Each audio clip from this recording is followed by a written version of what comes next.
Your phone buzzes, and you already know what it's about. Your chest tightens before you even open it up.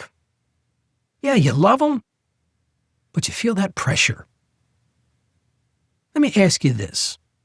Do you have a hard time telling people no? Is the idea of setting boundaries just make you feel completely uneasy? Some of the most expensive words in your life might be, sure. Okay, I'll figure it out. You say yes while your stomach tightens. You say yes while your budget breaks, and you say yes while resentment quietly grows. And then you feel guilty for even wanting to say no. Friend, if you're exhausted from funding everyone else's life while yours feels fragile, today's about freedom, not selfishness.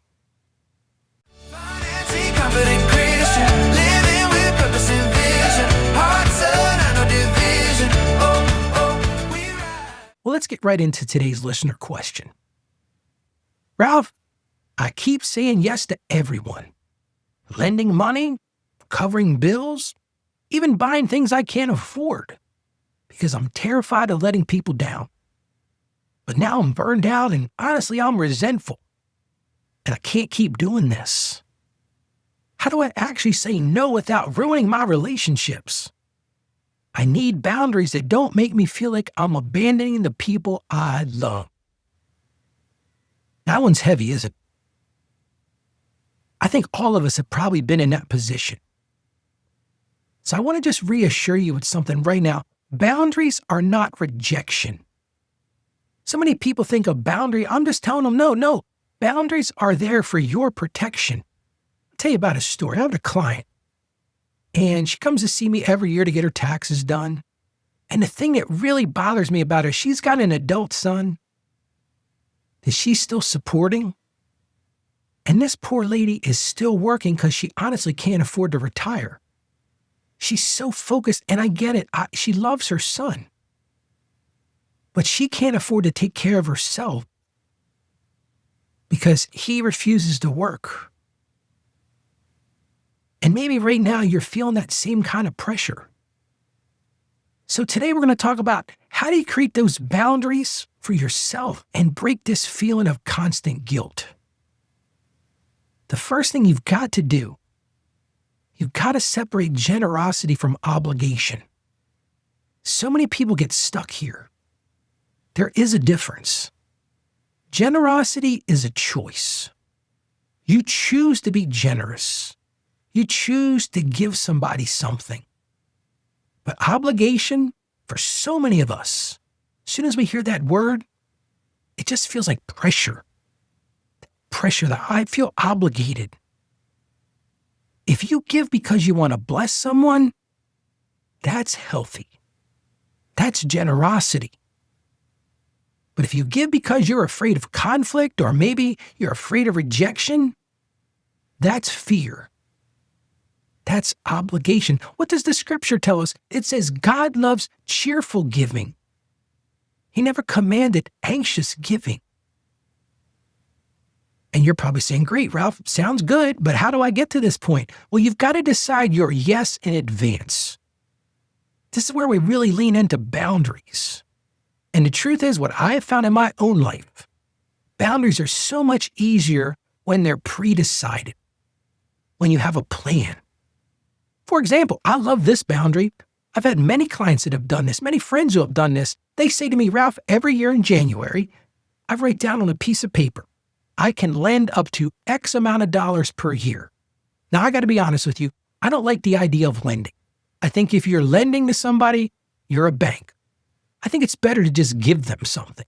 So maybe you change it for you. You say, I can give up to X number of dollars per year. That's your internal charitable organization. Maybe you say things like this. Listen, I don't lend money, but I can sure help you with groceries. I'm not going to co-sign for your loan, but I can help you buy some food. I can help you find a place to stay for a night or two. And when you decide that ahead of time, you don't have to negotiate under pressure. Because that's the problem. We find ourselves under pressure so many times. Somebody puts us on the spot. And those pre-decisions, They just reduce that guilt. But when you do find yourself in that position, you got to use calm, clear language. You don't need to create a speech. I'm not by any means suggesting you have this preamble of how you're going to handle that. But try some things that, and maybe you write these down. I think that's healthy. Maybe say some things like, I'm not able to do that right now. You're not telling them you're never going to do it. You're just saying, listen, to be honest with you, I can't do that right now. Or maybe you say something like, that's not something I can commit to. How many times have we overcommitted ourselves because we felt like we were under pressure? It's okay to say, listen, I can't do that right now. I don't have the bandwidth for that. There are times when you just got to say to somebody, I care about you, but I can't help financially. You notice what's missing there? Not one time did I over-explain it. I didn't talk about my budget. I didn't talk about any of those things. You don't owe them an explanation. Because what I have found is the more you justify this, the more you invite debate. And when you invite debate, they're going to make you feel guilty, they're going to make you feel pressured, and they're going to make you feel fear. Just keep it kind, keep it clear, and keep it short because you're protecting yourself. But with all that said, you got to expect some discomfort, especially if you've been doing this for a while. It's not going to be a disaster, but yes, it might be a little uncomfortable at first. Saying no may feel uncomfortable for you, but that discomfort is not cruelty. And yes, sometimes the relationship shifts. You might have somebody who doesn't want to talk to you anymore. Okay. But if it's truly a healthy relationship, it's going to survive these boundaries. Those unhealthy ones, they depend on those access to you in your worst moments. And that's important information. Because you got to remember what you're actually protecting. And this might sound a little bit sort of unusual for me to say, but you got to protect yourself. When you set healthy money boundaries, you're not just protecting yourself. You're protecting your marriage. I don't know how many times I've seen partners in a marriage have a battle because this one was helping out this one, or this one was helping out this one. Happens with children all the time. You're protecting that with boundaries. You're protecting your peace. Your peace matters. You got to live in peace. You're protecting your savings. You work so hard to build up that savings. Don't give it to somebody who doesn't need it. You need your savings, and you're protecting your future. And when you can do all of those things, you're actually protecting your ability to give wisely later. Because you're protecting you. And you've got to protect you. Burnout doesn't make you generous. Stability does. Because good boundaries today create massive generosity tomorrow. So let me leave you with this. You can love people without funding everything. Here's your win for today. I want you to write one boundary sentence today, and then I want you to practice saying it out loud to yourself. For example, I love this one. I care about you, but I can't help financially right now. Yes, I care about you, but I can't help financially right now. Say it calmly, but say it confidently, and let it become natural. Well, let's get right into today's Bible verse. It comes to us from the book of Proverbs, chapter 4, verse 23. Above all else, guard your heart, for everything you do flows from it. So what is Scripture telling us today? It tells us that guarding your heart includes protecting your financial peace. One of the things you mentioned in your question today was resentment.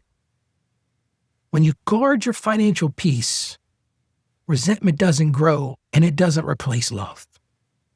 How about we pray together? Father God, you see how hard it is to say no. You see the fear of disappointing people, the fear of conflict, and that fear of being misunderstood. So Lord, right now I ask that you would give my friend courage. Lord, help them to guard their heart. Help them to guard their peace. Help them to guard their stability. And Lord, help them to guard their future. And teach them to give from wisdom, not from pressure. And let their boundaries be rooted in love and not pride. And Lord, strengthen their relationships through honesty and through clarity. And we ask this in Jesus' name. Amen. Friend, boundaries don't break love. They actually protect it. And if you've got a question for the show, I would love to hear from you. Go to financiallyconfidentchristian.com/question. We'll put that in the show notes, but again, it's financiallyconfidentchristian.com/question. Thank you so much for joining me today. Stay financially savvy. May God bless you, and you have a great day today. Financially confident Christian.